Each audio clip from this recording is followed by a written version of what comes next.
रूस और यूक्रेन के बीच जंग तेज। रूस ने कई शहरों पर कब्जे का किया दावा।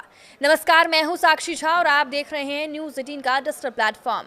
रूस और यूक्रेन के बीच चल रही जंग भयंकर मोड़ पर पहुंच गई है। रूस ने पूर्वी यूक्रेन पर हमला बोल दिया है।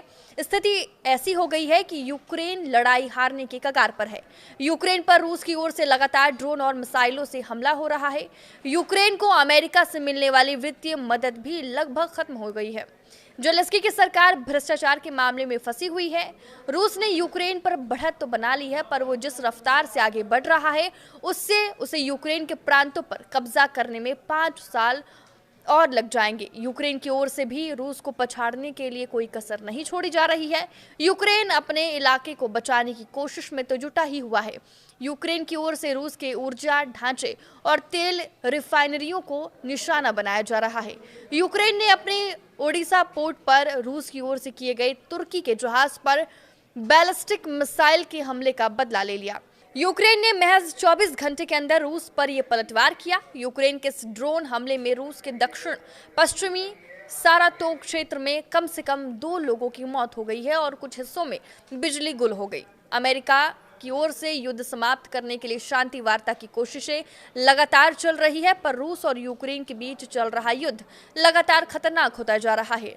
सारातोग क्षेत्र के गवर्नर रोमन बुसार्गिन ने कहा कि ड्रोन हमले से एक रिहायशी इमारत क्षतिग्रस्त हो गई है। किंडरगार्टन और क्लिनिक की कई खिड़कियां टूट गई। रूस की ओर से भी दावा किया गया कि रूसी क्षेत्र पर यूक्रेन की ओर से 41 ड्रोनों से हमला किया गया। रूस के खेरसोंग में क्षेत्र के कुछ हिस्सों में ऊर्जा ढांचे को नुकसान पहुंचाया। यूक्रेन का कहना है कि रूस की ओर से उनके देश के पावर ग्रिड को निशाना बनाया जा रहा है। इससे बिजली आपूर्ति प्रभावित हो सकती है और यूक्रेन की जनता भारी मुसीबत का सामना कर सकती है। रूस का यह हमला यूक्रेन पर दबाव बनाने के लिए किया जा रहा है।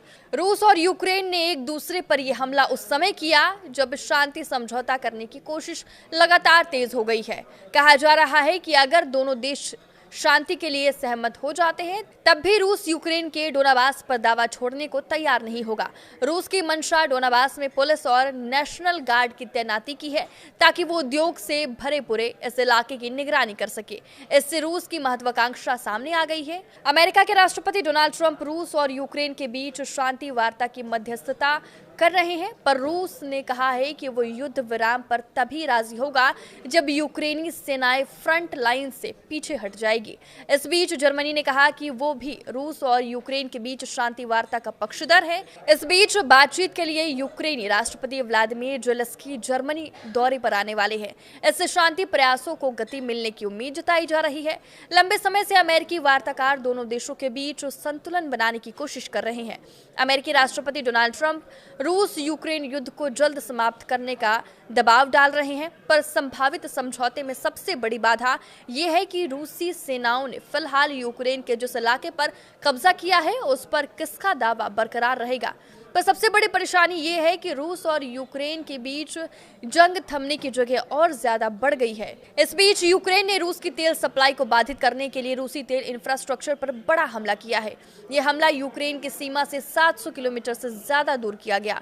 यूक्रेन अब रूस के तेल टैंकरों और इंफ्रा पर हमला कर तेल सप्लाई रोकने की कोशिश में है।